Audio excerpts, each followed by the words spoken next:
some of the things that I learned in my first year of college. My name is Michaela. I'm a sophomore at Oberlin Conservatory, and I am currently living in Minneapolis, Minnesota. I hope these tips are helpful in any way, and yeah, let's just get into them. Tip number 1 is drink water. It will give you an advantage, and it really does prevent you from getting sick and from being tired, and helps your skin, literally helps everything. So don't forget to drink water.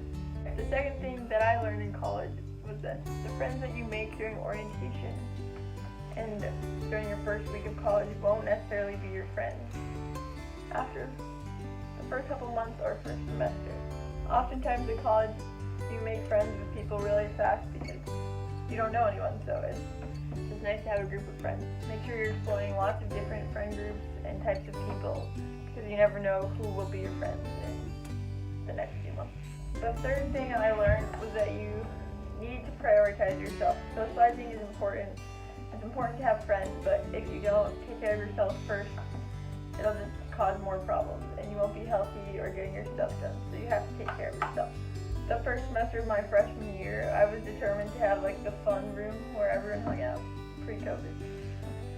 For the first few months, there were people hanging out in my room until like 2 or 3 a.m. and I'm kind of a pushover, and I don't like to kick people out because I feel bad, and so I was running on a big deficit of sleep for the first semester of college.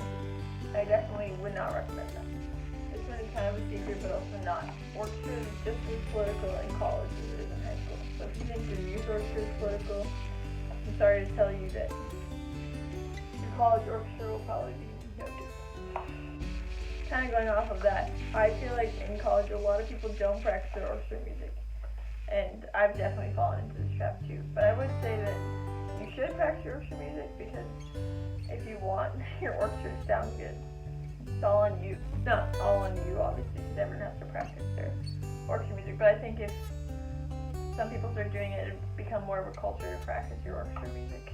The good thing about COVID is now all of our orchestra groups at school are really small, and so it's usually like one person to a part. So you really do have to practice, because there's no one to hide behind. So if you can't play your part, then everyone knows. So now we all practice our orchestra music. And I said it before, but make sure you're drinking water. It's really important. I have discovered that drinking water is a lifesaver. I did not get sick this semester, and I do credit that to drinking water and sleeping.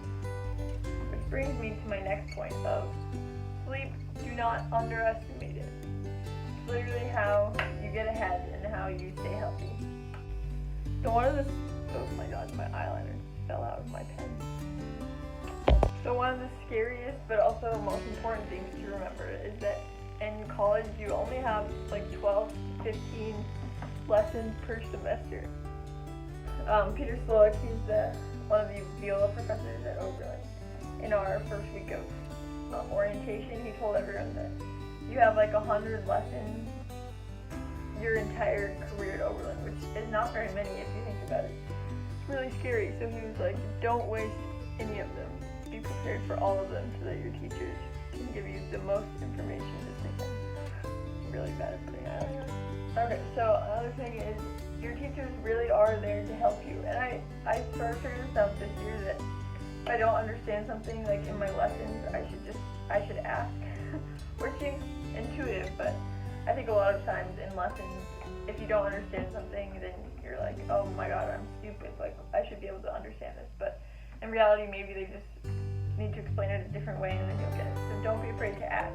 Your teachers want to help you, and if you don't understand, they want you to tell them so that they can explain it, because their whole goal is for you to improve. So if you're not understanding what they're saying, there's no point. So particularly for music majors, you'll have studio class every week, and take advantage of when you can play in studio class.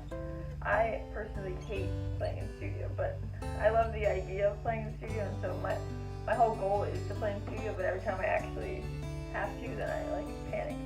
But I also think that studio is probably one of the places that I improve the most, because, I mean, when you're performing, everything goes out the window, and you kind of figure out what you actually can do and what you actually need to practice, which is really helpful. And I think that after every studio class, I improve the most.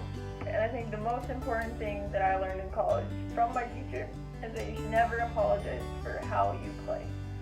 How you play today is not how you play tomorrow or the next day or in a week, a year, whatever. You should never feel bad or apologize for how you play. It's just where you are today, and it has no reflection on how you'll play in even like 2 weeks. So never apologize for how you play. Alright, like, subscribe, comment, whatever. I'll have 2 videos coming out in the next week or 2. But yeah, thanks for watching. I hope these were interesting or helpful, or you can relate, whatever. But subscribe.